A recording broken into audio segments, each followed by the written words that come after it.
드디어 이스라엘 백성들이 출애굽을 하게 됐습니다. 37절을 보십시오.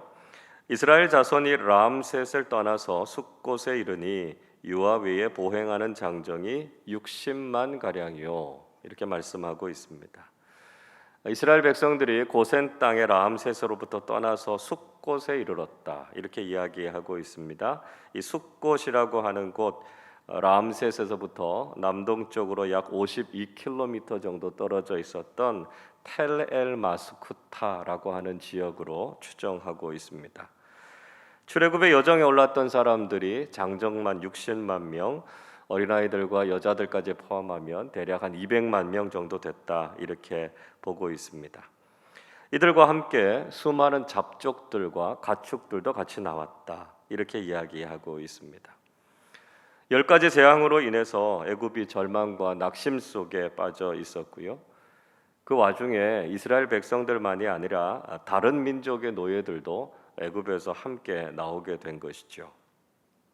이후에 이런 이방 잡족들은 출애굽 여정 속에서 불평하고 원망하는 분위기를 만들었던 원인이 됐던 사람들이 바로 이들이었다 하는 것을 알게 됩니다. 이들은 애굽에서 나오면서부터 양식을 충분히 준비할 수 없었습니다. 39절 보십시오. 그들이 애굽으로부터 가지고 나온 발교되지 못한 반죽으로 무교병을 구웠으니 이는 그들이 애굽에서 쫓겨남으로 지체할 수 없었음이며 아무 양식도 준비하지 못하였음이었더라, 말씀하고 있습니다. 이들은 출애굽하면서 발교되지 못한 반죽, 그러니까 이스트가 없는 도우를 가지고 무교병을 만들었다라고 하는 것이죠. 이 이유는 반죽이 발효될 만한 시간을 충분히 기다릴 수 없었기 때문입니다. 지체할 수 없었음이며 이렇게 말하고 있는 것은 우리가 경험하게 된 구원의 중요한 특징에 대해서 깨닫게 해주죠. 하나님의 구원이 즉각적으로 이루어졌다라고 하는 것입니다. 그리고 우리는 구원받기 이전의 상태, 즉 죄에서부터 빨리 떠나야 된다라고 하는 것을 말씀하고 있습니다. 우리가 예수 그리스도를 믿음으로 고백하는 즉시 구원을 받게 되죠. 이처럼 우리를 구원하시는 하나님의 능력, 예수 그리스도의 은혜가 크고 놀랍다라고 하는 것입니다. 동시에 우리는 구원의 은혜를 경험하고 죄악된 삶을 즉시 떠나야 합니다. 우리는 더 이상 과거의 삶에 머물러 있어서는 안 된다는 것이죠. 반죽이 발효될 만한 시간을 기다리지 않고 지체함이 없이 출애굽했던 이스라엘 백성들처럼 우리도 하나님께서 주시는 구원의 은총 안에 거하고 죄악된 삶을 빨리 떠나야 된다 하는 것을 기억해야 한다는 것입니다. 이스라엘 백성들이 애굽에 거주한 지가 430년이 됐습니다. 야곱의 가족들이 애굽에 들어갈 때가 주전 1876년경이다, 이렇게 보고 있으니까요. 출애굽한 연대는 주전 1446년으로 추정합니다.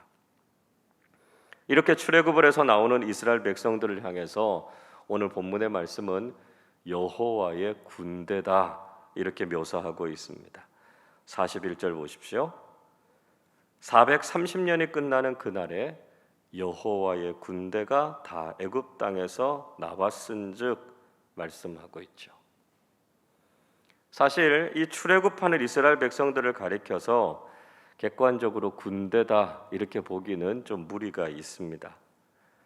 이들은 오랜 시간 동안 노예로 있었던 사람들이죠. 또 그 무리들 가운데는 어린아이들도 있었고 또 나이 많은 사람들도 있었고요. 가축들을 다 포함해서 지금 출애굽하고 있습니다. 그러니까 정예의 군대의 모습과는 사뭇 달랐다는 것이죠. 자, 그러나 중요한 것이 있습니다. 하나님께서 그들과 함께 계셨기 때문에 그들은 세상의 어떤 군대보다도 더 강했다는 것이죠. 애굽이라고 하는 강대국을 하나님의 능력으로 이기고 영광스러운 출애굽의 여정에 오른 이스라엘 백성들이야말로 하나님의 군대라는 것이죠. 마찬가지로 우리가 가지고 있는 인간적인 모습도 참 연약하고 부족해 보이는 모습일 수 있습니다. 그러나 지금도 만군의 여호와 하나님께서 우리와 함께 하시기 때문에 믿음의 공동체인 교회도 역시 하나님의 군대라는 것입니다. 하나님께서 우리와 함께 하시고, 그래서 이 시대 속에서 영적인 싸움 가운데 놀라운 승리를 경험하는 하나님의 군대로 살아가실 수 있기를 바랍니다. 이스라엘 백성들이 출애굽을 한 그 밤을 가리켜서 여호와의 밤이다 이렇게 불렀습니다.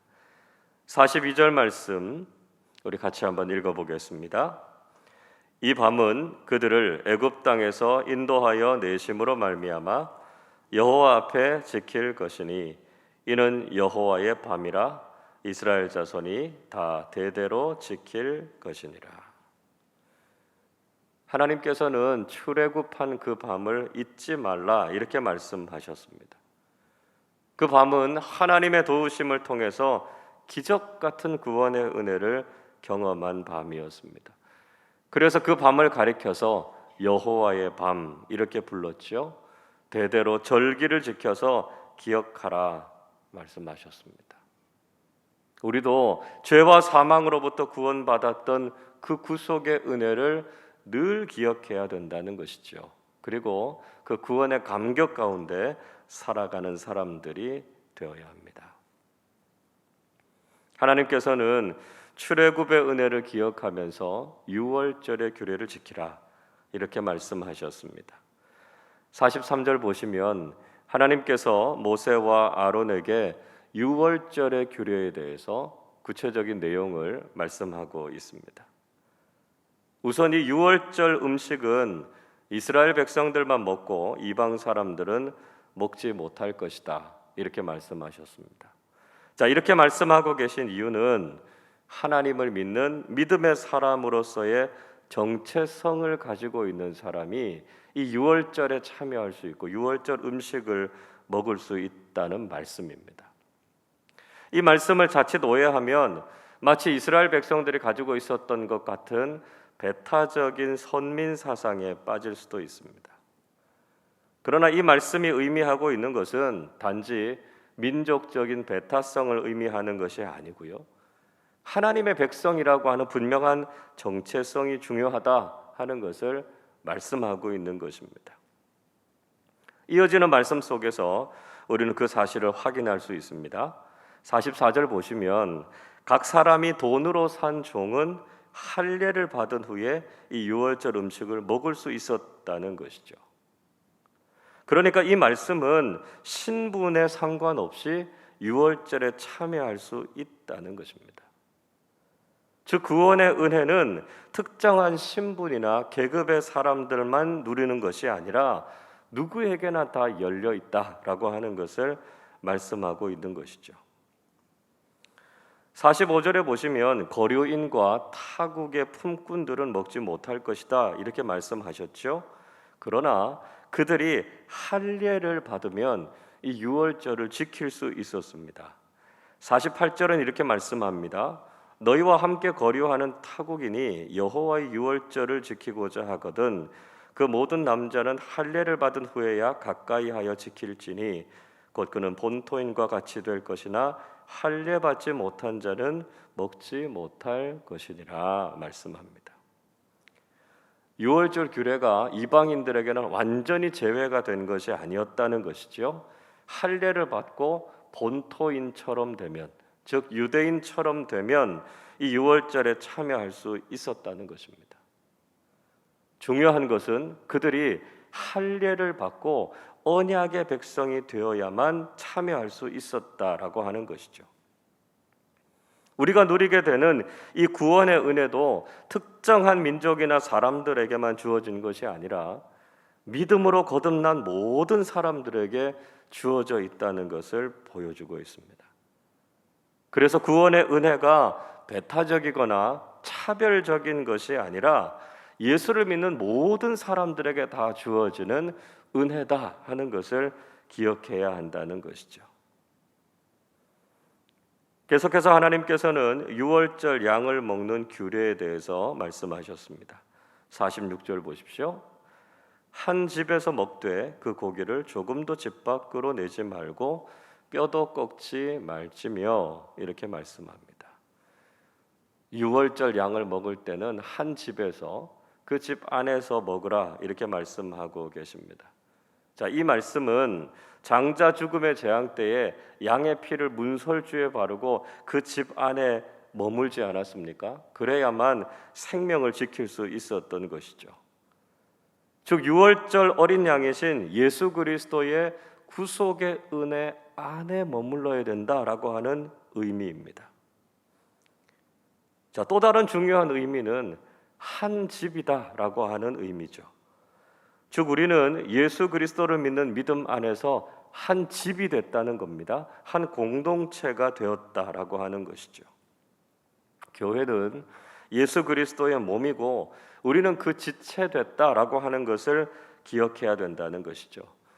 그래서 우리가 구원의 은혜 안에서 하나가 되었다라고 하는 것을 믿고 서로 사랑으로 돌보고 격려하는 진정한 믿음의 공동체로 하나가 되어야 한다는 사실을 이야기해주고 있습니다. 또 뼈를 꺾지 말라 이렇게 말씀하지요. 이 말씀은 유월절 사건이 예수 그리스도의 구원 사건을 예표하는 것이다 하는 것을 보여주고 있습니다. 요한복음 19장 36절은 이렇게 말씀합니다. 이 일이 일어난 것은 그 뼈가 하나도 꺾이지 아니하리라 한 성경을 응하게 하려 함이라 말씀합니다.